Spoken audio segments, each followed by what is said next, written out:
Reportées depuis décembre 2016, les législatives gabonaises se sont tenues le 6 octobre dernier. Bien qu'affaibli par le départ de nombreux barons, le PDG a remporté dès le premier tour 75 sièges sur 143. L'opposition, elle, paie le prix de sa division. Fabien Enongwe, bonjour. Bonjour. Quels sont les enseignements qu'on peut tirer de ce premier tour des législatives? Alors, il y a trois types d'enseignements. Je crois que le premier, c'est au moins de les situer dans une perspective historique.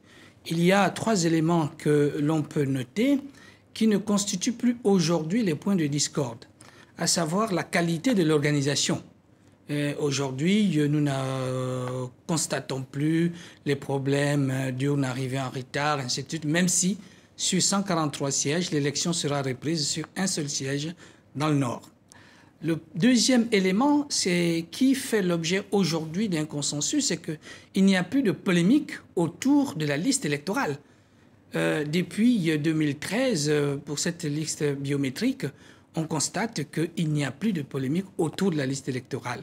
Le troisième élément, qui est aussi une constante là aussi, même si ces élections ont donné lieu à des appréciations contraires, c'est par rapport à la mobilisation électorale. Je rappelle que la dernière élection sous Omar Bongo en 2008, il y a eu c'était les élections locales, 254 000 votants. Aujourd'hui, nous sommes autour de 300 000, avec le pic qui a été atteint en 2016 autour de 370 000. Mais on verra tout à l'heure le taux de participation qui est assez discutable. Voilà. La victoire du PDG incombe-t-elle à l'appareil du parti ou à la personnalité des candidats? Les deux. Parce que lorsque vous regardez, vous avez rappelé 75 élus dès le premier tour, on constate que la moitié est obtenue dans le bastion traditionnel du parti, qui est les 3 provinces de l'Est, 20 élus dans le Haut-Ogooué sur 23 sièges, 11 élus sur 12 dans le Guévindo et 6 élus sur 12 dans le Guélolo. Et en plus, une très belle percée dans l'estuaire avec 14 élus sur 26. Et dans le Gué-Maritime, qui n'est pas un bastion en tant que tel, 8 élus sur 13. Et le reste s'est disputé.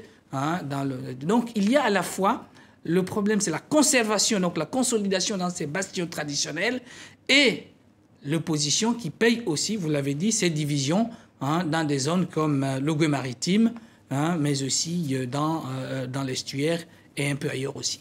Alors, la présidentielle de 2016 a laissé des traces, puisqu'on voit bien que le taux de participation est faible, entre 15 et 20%, disent certains observateurs. Est-ce qu'il n'y a pas, malgré tout, une crise vis-à-vis de la légitimité des partis politiques? Alors, je vais vous surprendre. Cette participation n'est pas très faible.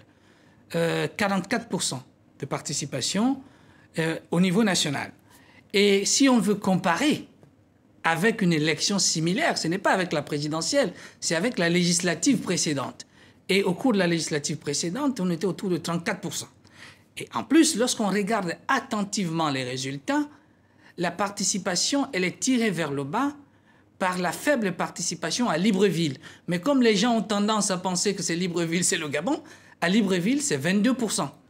Et c'est la participation... Est-ce que justement Libreville ne paye pas le prix des séquelles de l'élection de la présidentielle de 2016? Parce que c'est là que tout s'est joué. Bon, déjà, il y a une partie qu'il faut créditer imputable au boycott, mais aussi il y a une partie qui fait que Libreville n'est pas traditionnellement Lors de la présidentielle, nous étions autour de 50%, pendant qu'ailleurs, on était à 65%.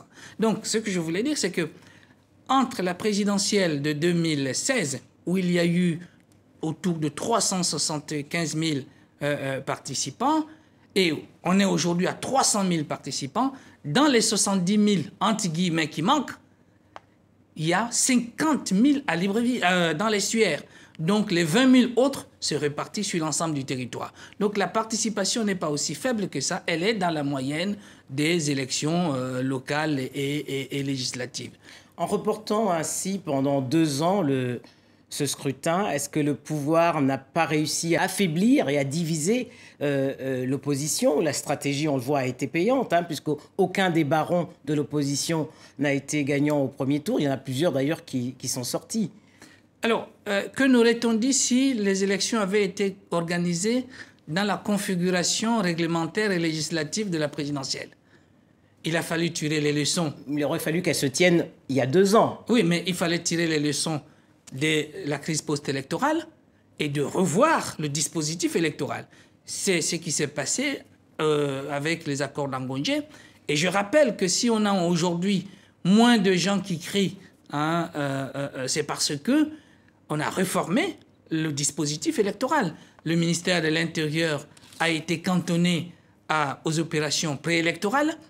Le CGE qui organise l'élection est paritaire, avec un président élu par les membres sur appel d'offres. Donc, ça a pris du temps pour mettre en place ce dispositif afin que, après l'élection, il n'y ait plus des gens qui crient à la fraude. Et ça s'est réalisé parce que la plupart, j'en connais, même si on a eu quelques sons de cloche différents aujourd'hui, au soir de l'élection, il y a des gens qui ont appelé leurs adversaires pour les féliciter. C'est le cas quand même de l'une des grandes figures, qui est le patron des démocrates, Guy Zoumadama. Alors, l'ancien président de l'Assemblée nationale. L'ancien président de l'Assemblée. Mais on peut aussi voir qu'il y a un début de recomposition parce que nous donne à constater... Son parti devient d'ailleurs le premier parti de l'opposition. Voilà, c'est-à-dire que sans fanfare ni dès le premier tour, il a 3 élus. Il a 3 élus et il a une quinzaine de ballottages. Et surtout, une présence effective sur l'ensemble du territoire parce que ces élections ont été couplées avec les locales, les élections locales. Et lorsqu'on regarde attentivement les élections locales, il est présent sur l'ensemble du territoire alors qu'il n'a pas une expérience, une existence aussi vieille que l'Union nationale, qui aujourd'hui est le parti traditionnel le plus ancien de l'opposition. Et qui sort aujourd'hui affaibli par ces élections. Mais tout simplement, peut-être, bon, ça, j'essaye de faire une analyse, c'est la leçon selon laquelle il faut passer moins de temps à contester sur les plateaux de télévision qu'à aller mobiliser sur le terrain. Alors, 75 sièges acquis dès le premier tour pour le PDG et probablement une centaine au soir du 27 octobre qui sera le second tour. Mais à quoi ça sert d'avoir un Parlement acquis au pouvoir alors que depuis la révision constitutionnelle, le chef de l'État a les pleins pouvoirs? Pas du tout. La révision constitutionnelle n'a jamais changé la nature du pouvoir gabonais. Je suis passé sur le plateau ici pour pouvoir l'expliquer. Il n'y a rien qui puisse dire aujourd'hui que la révision constitutionnelle a changé. C'est un régime présidentiel renforcé quand même. Pas du tout. Il n'y a pas eu de dispositif qui extirpe de l'Assemblée, du législatif, ses prérogatives pour les confier au gouvernement. Ça, c'est ce qui a en fait servi à pouvoir contester cette élection. Mais quand on va dans le fond, il n'y a rien de tel. Alors, à quoi sert un Parlement? Mais il sert classiquement à voter les lois, à contrôler l'action du gouvernement et à lever l'impôt. Maintenant, mais si le parti au pouvoir est majoritaire au Parlement, ce sera une caisse d'enregistrement. Faut-il changer de peuple? En démocratie, cela va de soi. Lorsque, bon, je suis ici, donc je suis ambassadeur, je devais pouvoir m'abstenir de commenter quoi que ce soit, mais je peux me permettre. Est-ce que le fait que la République en marche soit très largement représentée au Parlement français, ça enlève le Parlement français de toutes les prérogatives constitutionnelles qu'ils ont? Pourquoi ça ferait problème au Gabon? Avec 3 élus dès le premier tour, on le disait, le parti des démocrates, de l'ancien président de l'Assemblée nationale, Zoumadama, devient donc le premier parti de l'opposition. C'est donc une reconfiguration du paysage politique. Les démocrates sont-ils désormais les interlocuteurs désignés du PDG? Non, le PDG a comme interlocuteur tout le monde. Vous savez, nous sommes un État qui se construit. Et en se construisant, il faut toujours entendre aussi la voix des minorités. Et il ne faut pas se dire, bon, on s'entend entre les majorités et ne pas. Et ça a toujours été comme ça dans notre histoire. On l'a même souvent reproché à Omar Bongo. Pourquoi se démenait-il à chercher le consensus, y compris avec des gens dont les voix sont extrêmement minoritaires? Cette tradition, je pense qu'elle sera respectée, elle est respectée déjà, et je pense que le président de la République s'inscrira dans cette logique, puisque pour les grandes décisions qui engagent l'État, nous avons l'obligation d'écouter tout le monde, y compris d'ailleurs ceux qui ne sont pas représentés au Parlement. Mais il faut quand même rappeler, monsieur l'ambassadeur, que les démocrates étaient le seul parti qui était opposé au boycott. Voilà, c'est-à-dire qu'ils sont allés très tôt. C'est aussi là les conséquences de ce que je disais tout à l'heure. Ça ne sert à rien de passer tout le temps à parler sur les plateaux de télévision et les antennes de radio et souvent internationales. Il faut aussi penser que ceux qui votent sont quelque part, notamment sur le terrain, et il faudra faire un travail. Moi j'ai été surpris. Je fais quand même partie des analystes politiques par mes fonctions antérieures. Et j'ai été surpris par le résultat des démocrates, parce que bon, ce travail, voilà, c'est un jeune parti, et ils l'ont fait sans tambour ni trompette. Et ça paye aujourd'hui. Un mot sur l'actualité francophone, puisque vous êtes également l'ambassadeur auprès de l'OIF. Le Gabon a été le premier pays à soutenir la candidature de Louise Mouchikouabo, qui a été élu secrétaire général de l'OIF. Pour vous, les leçons du sommet d'Erevan, quelles sont-elles? Peut-être pas le premier pays, mais l'un des pays et qui a osé dire ouvertement, soutenir... En tout cas, le premier pays africain. Voilà, ou soutenir le consensus de Nouakchott. Évidemment, parmi les enseignements de ce 17e sommet à Erevan, il y a l'élection de Mme Louise Mouchikouabo, donc une nouvelle secrétaire générale.